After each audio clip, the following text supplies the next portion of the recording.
Assalamualaikum warahmatullahi wabarakatuh. Perkenalkan, nama saya Muhammad Rizky Fadilah dengan NPM 205104041. Saya dari Prodi Manajemen Bisnis Syariah kelas E. Di sini saya ingin memenuhi tugas PPI, yaitu tentang praktek khutbah salat Jumat. Bismillahirrahmanirrahim. Innal hamdalillah nahmaduhu wa nasta'inuhu wa nastaghfiruhu wa na'udzubillahi min syururi anfusina wa min sayyiati a'malina. Man yahdihillahu fala mudhillalahu wa man yudlil fala hadiyalahu. Asyhadu an la ilaha illallah wahdahu la syarikalah wa asyhadu anna Muhammadan abduhu wa rasuluh la nabiyya ba'da. Allahumma salli ala sayyidina Muhammad wa ala alihi wa sahbihi ajmain. Amma ba'd. Ya ayyuhallazina amanu ittaqullaha haqqa tuqatih wa la tamutunna illa wa antum muslimun. Muslimin rahimakumullah. Hadirin jamaah salat Jumat yang insya Allah selalu berada dalam naungan rahmat dan hidayah Allah Subhanahu wa taala. Tak henti-hentinya kita panjatkan puji dan puja syukur kepada Allah yang telah memberikan kita nikmat iman dan Islam. Allah karuniakan kepada hamba-hambanya. Semoga kita selalu termasuk yang mendapatkan hidayahnya, serta berada dalam keadaan iman dan Islam hingga akhir hayat kita. Amin, amin, ya rabbal alamin. Dan tentunya kita bersyukur kepada Allah atas nikmat berbagai kehidupan yang masih diberikan kepada kita, sehingga pada kesempatan ini kita masih dapat beribadah kepadanya, dapat mengingatnya, serta memujinya. Pujian hanya layak dimiliki oleh Allah. Sungguh tidaklah pantas bagi manusia untuk mengharapkan pujian.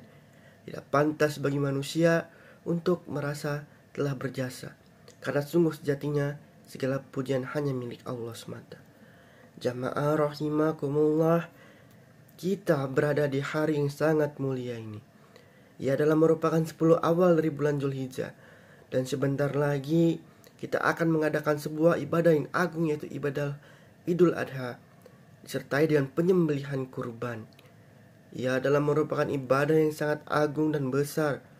Ketika Allah Subhanahu wa taala memerintahkan Nabi Ibrahim untuk sembelih anaknya, itu Ismail, ketika Ismail telah memberikan dan menyerahkan dirinya untuk disembelih oleh ayahnya, sebagai simbol penyerahan diri dan ketundukan yang sempurna kepada Rabbul Izzati wal Jalalah. Ketika Nabi Ismail berkata kepada ayahnya, bal jaa bil haqqi wa saddaqul mursalin, padahal dia Muhammad datang dengan membawa kebenaran, membenarkan rasul-rasul sebelumnya. Quran Surat Asy-Saffat.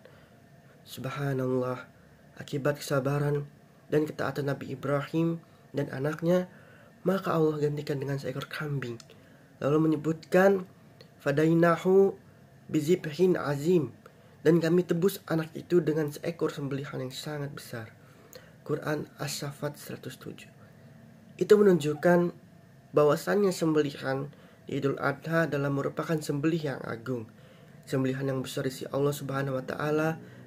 Hal ini memberikan kepada kita bahwasannya seorang hamba hendaklah mengorbankan dirinya terhadap Rabbul Alamin, yaitu Rabb yang telah menciptakan dirinya, yang telah memberikan kepada dia berbagai macam kenikmatan yang sangat banyak kepadanya. Itulah iman, itulah ketaatan dan ketundukan. Ketika seorang hamba menyembelih kambingnya tersebut, Allah Subhanahu wa taala menyebutkan bahwa itu adalah sembelihan yang agung dan besar. Ia adalah ibadah, sebagaimana Allah berfirman, Qul inna sholati wa nusuki wa mahyaya wa mamati lillahi rabbil alamin, yang artinya, katakanlah Muhammad, sesungguhnya salatku, ibadahku, hidupku dan matiku hanyalah untuk Allah, Tuhan seluruh alam. Penyembelihan ini merupakan simbol tauhid, bahwasanya ibadah hanya milik Allah Rabbul Izzah, bahwasanya ibadah murni untuk Allah semata. Sesungguhnya dalam penyembelihan hewan kurban ini terdapat pelajaran yang sangat agung yang bisa kita petik darinya. Ia adalah merupakan pantau Allah yang merupakan inti dakwah seluruh nabi dan rasul. Menyembelih termasuk ibadah. Bahkan Rasulullah Shallallahu Alaihi Wasallam laknat orang yang menyembelih untuk selain Allah. Muslimin rahimakumullah, ia adalah merupakan simbol ketundukan kepada Allah yang ditunjukkan oleh sikap Nabi Ibrahim dan Nabi Ismail. Sungguh ketundukan yang luar biasa ketika seorang hamba siap mengorbankan nyawanya sekalipun di jalan Allah Subhanahu wa taala. Sungguh ketundukan yang luar biasa kepada Allah Subhanahu wa taala. Ia adalah merupakan simbol ittiba, mengikuti Rasulullah Shallallahu alaihi wasallam. Oleh karena itu, seorang mukmin berusaha mencari suatu amalan dari kurban ini yang paling sesuai dengan sunnah Rasulullah Shallallahu alaihi wasallam. Orang yang hatinya masih sehat, orang yang hatinya masih selamat, dia akan lebih memperhatikan lurusnya amal ibadah daripada ibadah itu sendiri. Alhamdulillahi hamdan katsiran thayyiban mubarakatan kama yuhibbu rabbuna wa yuriduhu, wa asyhadu an la ilaha illallah wahdahu la syarikalah, wa asyhadu anna Muhammadan abduhu wa rasuluh, amma ba'du. Ya ayyuhallazina amanu ittaqullah wa qulu qawlan sadida yusli lakum amalakum wa yaghfir lakum dzunubakum, wa man yuti'illaha wa rasulahu faqad fa'aza fawzan aziman. Ya Allah, ya Rabb, hanya dalam kuasa-Mu segala apa-apa yang terjadi pada hamba-Mu ini. Tiada daya dan upaya selain keagungan-Mu, ya Allah. Jadikanlah segala nikmat dan titipan-Mu, menjadikan hamba-Mu semakin pandai bersyukur. Berikanlah kekuatan iman dan Islam kepada kami, ya Allah. Tuntunlah setiap langkah kami di jalan-Mu, ya Allah. Curahkanlah segala rahmat dan karunia-Mu kepada keluarga dan anak-anak kami, ya Allah.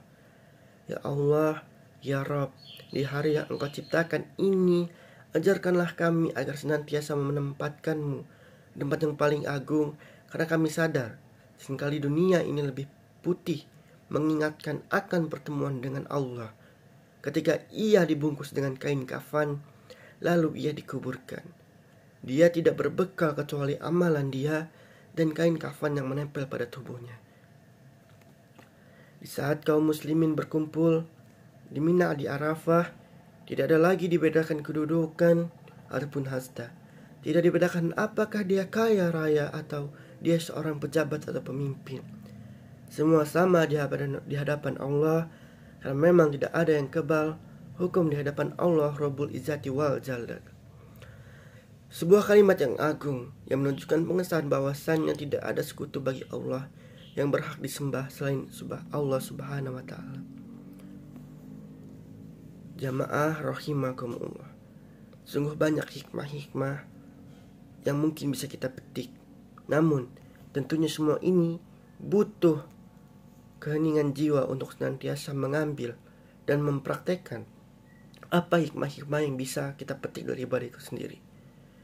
Ibadallah, innallaha yamurukum bi amri hatsuma khalaqakum kama qauluhu ta'ala fit tanjim wa ma khalaqatul jinna wal insa illa liya'budun. Wassalamualaikum warahmatullahi wabarakatuh.